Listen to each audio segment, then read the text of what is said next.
Valhalla demands the willingness to embrace discomfort.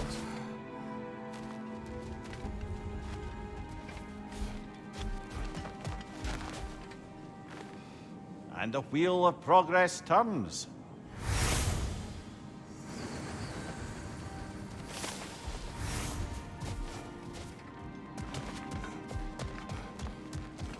Making progress, I see. Shield Maiden. Please, accept this. To become a more total warrior. Imagine it. Ready for a little more of my life story?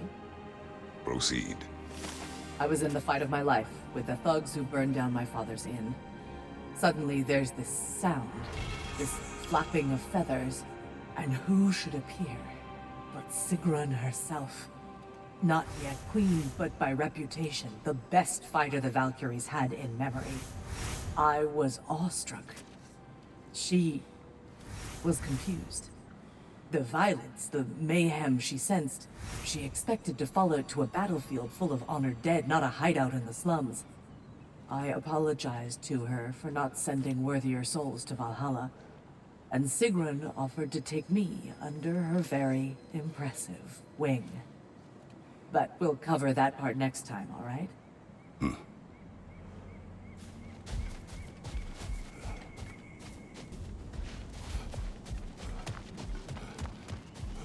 Your attempts are improving.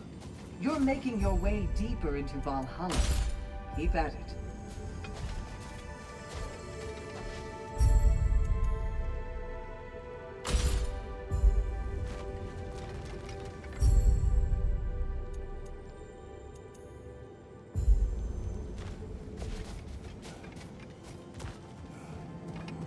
Milady, how is Alfheim these days? Does the peace hold?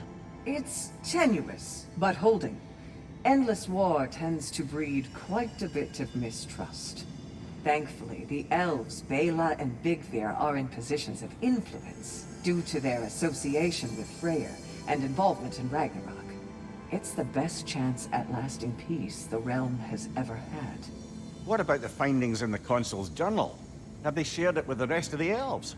Not yet, but give them time.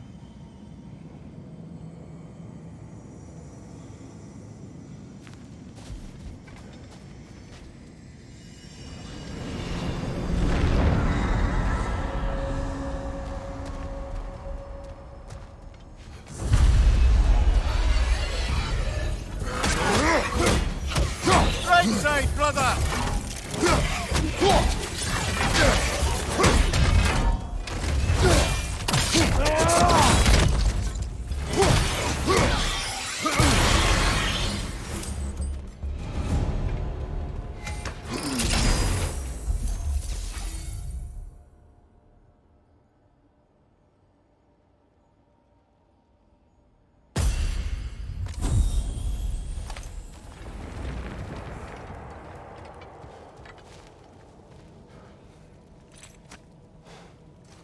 A flute? Oh, will you play a song, brother? It was my daughter's. But I will tell you of it later.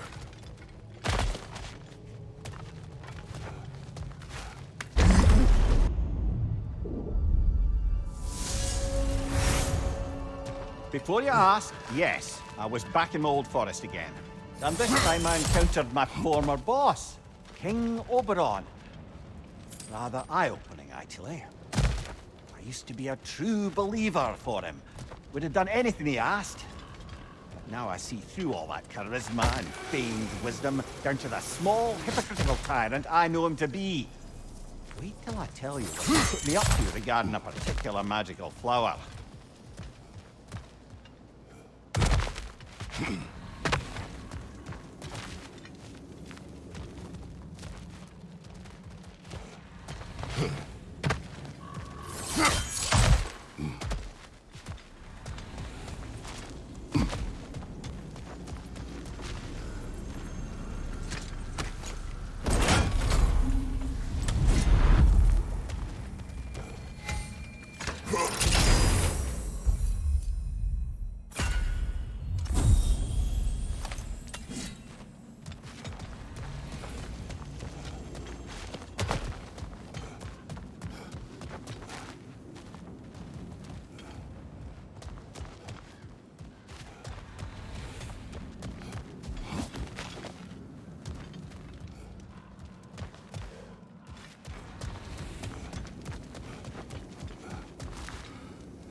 wish to tell a story of your first master? Aye. Seems to be the very story Valhalla has me reliving, in fact. Oberon fancied himself a romantic, you see. He always claimed that love was more important to him than anything. One time, he led his entire entourage on a journey to attend the wedding of some duke or other, near your old neck of the woods. The groom, this lordly prick, had conquered a warrior queen and was marrying her as part of terms for peace. And this somehow was so romantic to Oberon that he dragged us across the sea to pay respects. Never mind, he was quarrelling with his own queen the entire way!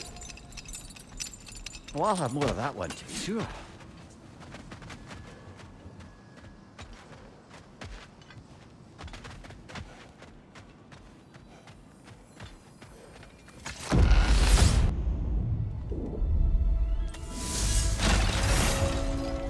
As I was saying about my old master and his lofty, so-called romantic ideals, we'd settled in a forest outside of Athens, a place well situated to observing the comings and goings of the Duke's other guests. There we observed the romantic complications of some local youths, and Oberon gets it into his head to intervene.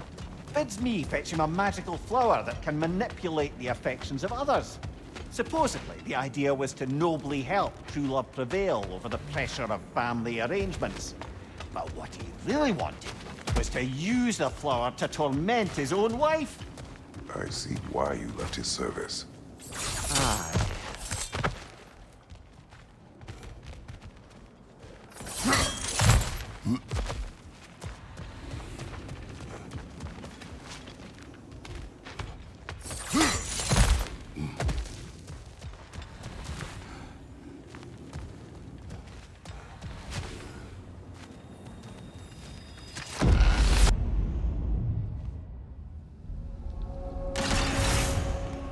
The flute you found.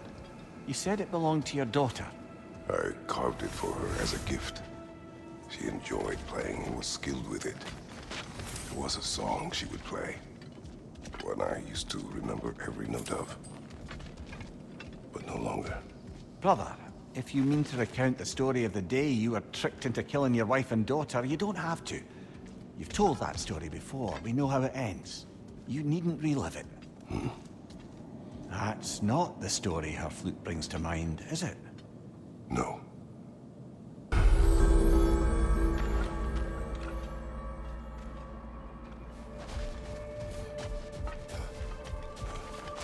Your adaptability is yielding results. Air. This boon is yours. A mind that can adapt thrives amid chaos, finding order within the storm.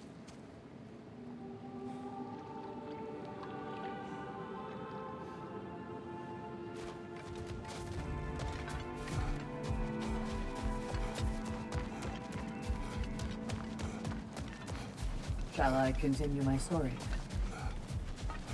Go ahead. Sigrun, mightiest of the Valkyries, saw me in action and thought I had potential. Wanted to train me in the ways of the sisterhood. But I wasn't so sure. A knack for violence is one thing, but serving a higher cause, taking on the responsibility of choosing the slain, me, Gunnar of Blackheart Alley? For once, I hesitated. I couldn't make myself believe it. But Sigrun told me to put everything out of my mind but the work. Mastering each new skill. Discovering what I was truly capable of through discipline and focus. Letting excellence be its own reward. Really opened my eyes. But we'll wrap it up next time, okay?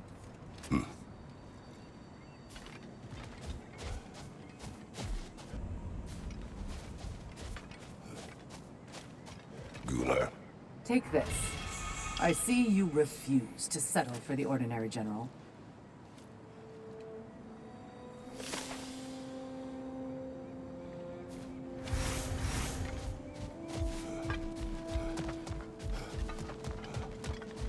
Much better than last time. It seems you're learning Valhalla's rules.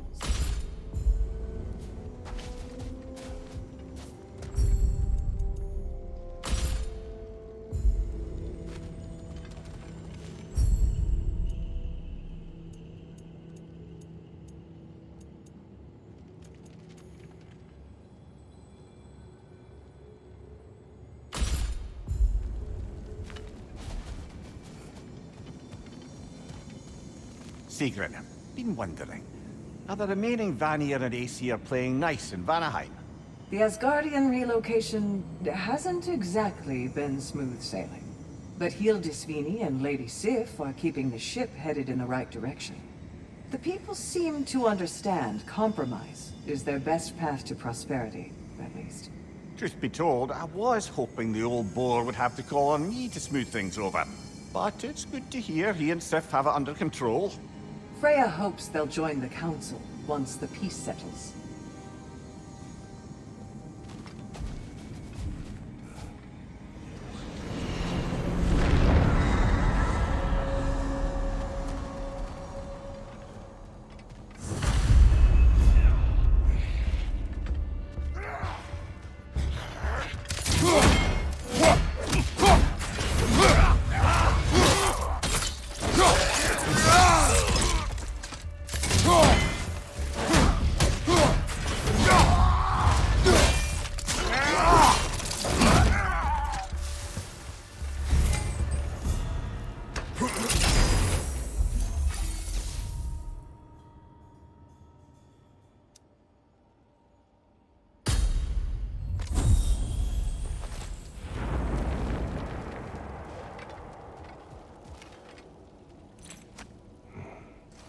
Calliope's flute again.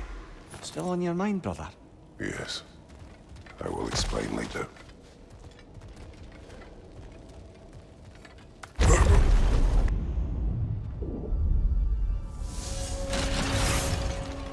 Brother, while I'd love to say I left Oberon's service as a matter of principle, the truth is it was much more a question of pride. If he'd simply shown me more appreciation, who knows how long I might have tolerated his evils.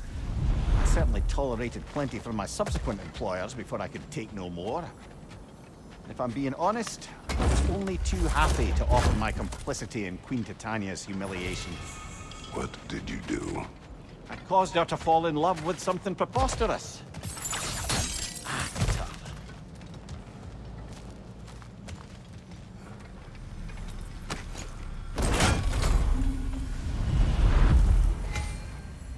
Is it worth what it'll cost you? I wonder.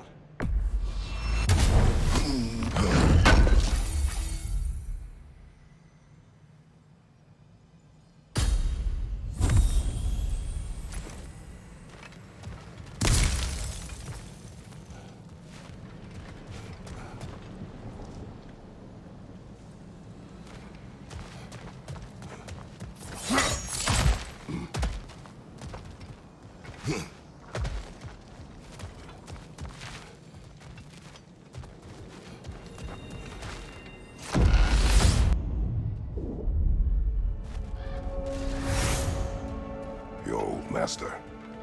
He had you make his wife fall in love with another. Aye, temporarily, by use of this magic flower. Though now it's clear to me the flower's effect isn't love exactly, but a kind of obsessive devotion that is too often mistaken for love.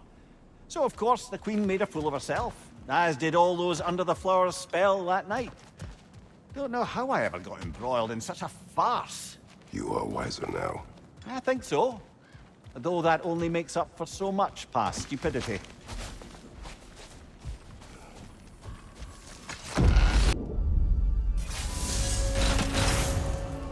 Kratos, you mentioned a half-brother. Hercules. He too was a son of Zeus. More like me than I care to admit. A powerful warrior, yes, but driven by an uncontrollable rage. He was jealous of me, thought I was Zeus's favorite. So, when the gods tasked him with 12 labors, he gave himself a 13th, killing me. Instead, you took his life. Do you regret it? No, he was dangerous. He wanted to be god of war for every reason but the right one. Good. Credit to you for knowing the difference.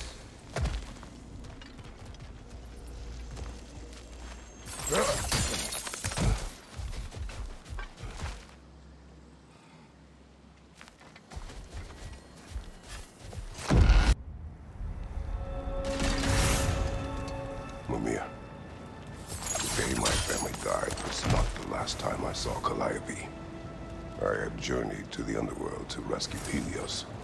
When I arrived, I heard Calliope's song on the wind and found her in the fields of Elysium. It had been long since I felt such joy. But it was another trick of the gods. It wasn't her. Worse. It was. The goddess of the underworld wished to destroy all of creation, Elysium included.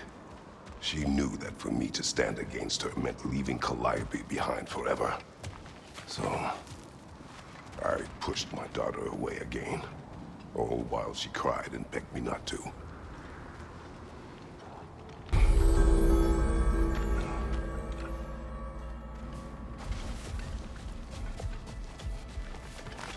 Learning is a lifelong journey, no mere destination. Take that to heart.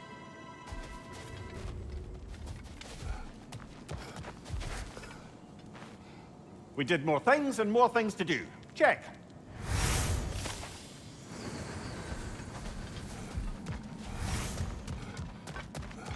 Making progress, I see. Shield Maiden. A blessing. Yes, keep daring to chase what others think is impossible. How about we finish up my story? I will hear. Last time I was telling you how Sigrun helped me harness my anger and hone my skills. Training with her and my other future sisters, I never felt so challenged. Never felt such belonging. But part of me still couldn't believe I deserved to be there. All that community and purpose and meaning could be mine. If only I could master the one enemy I was afraid to face. Yourself. Damn right. I had to stop telling myself the story of all I could never be because of where I came from. When I focused instead on my intentions and my preparation, that's when I truly mastered myself. But I'm not telling you anything you don't know. And it's not as though there weren't more trials ahead, more to overcome and master. My point is, I get why you're doing this, and I truly wish you luck. Thank you, Gunnar.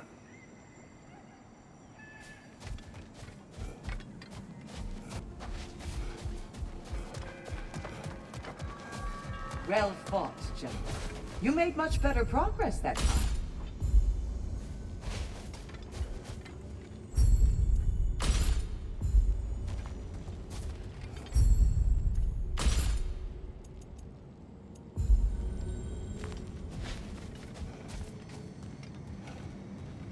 Sigrun, I wanted to tell you, Valhalla keeps sweeping me away to my own adventure in memory.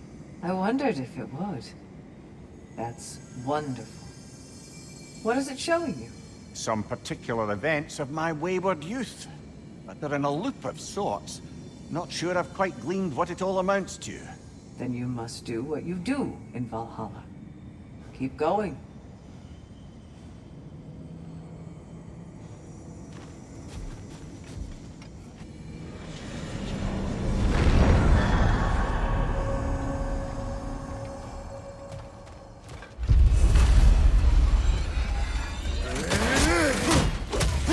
On your right!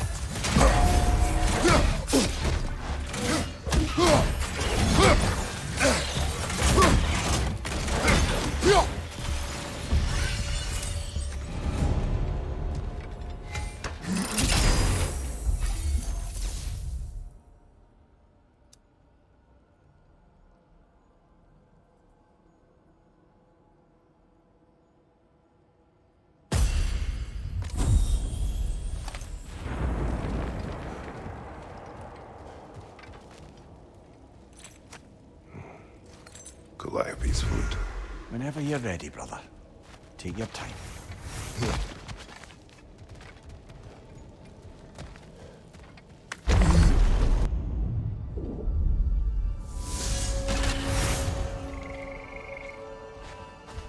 Sigrun has been important to you for as long as I have known you.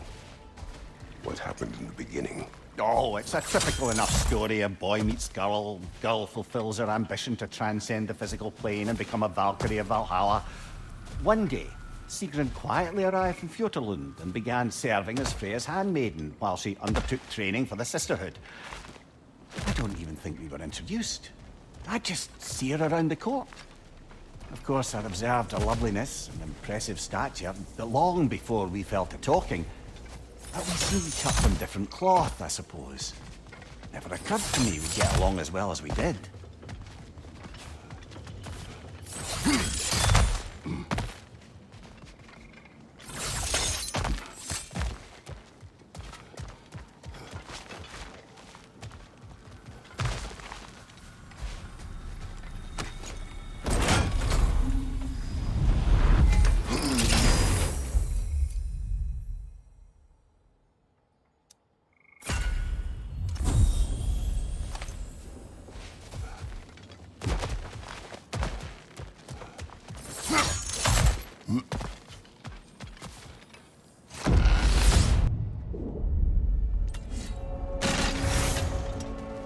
You and Sigrun, how was it you first spoke?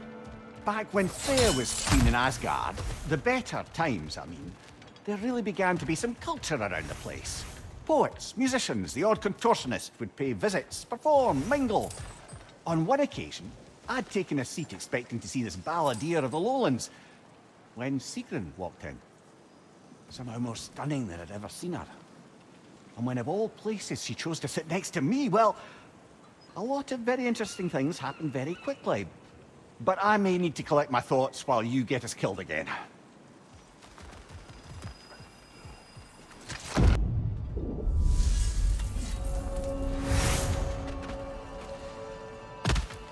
Let us get back to your memories of Sigrun. She sat beside me. Yes, she chose to sit next to me.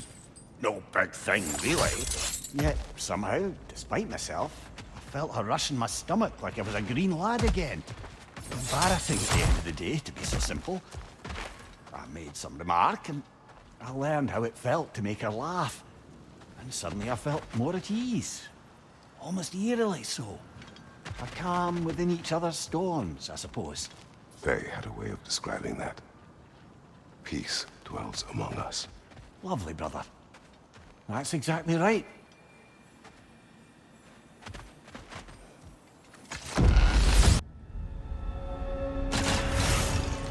Brother, the choice you were given?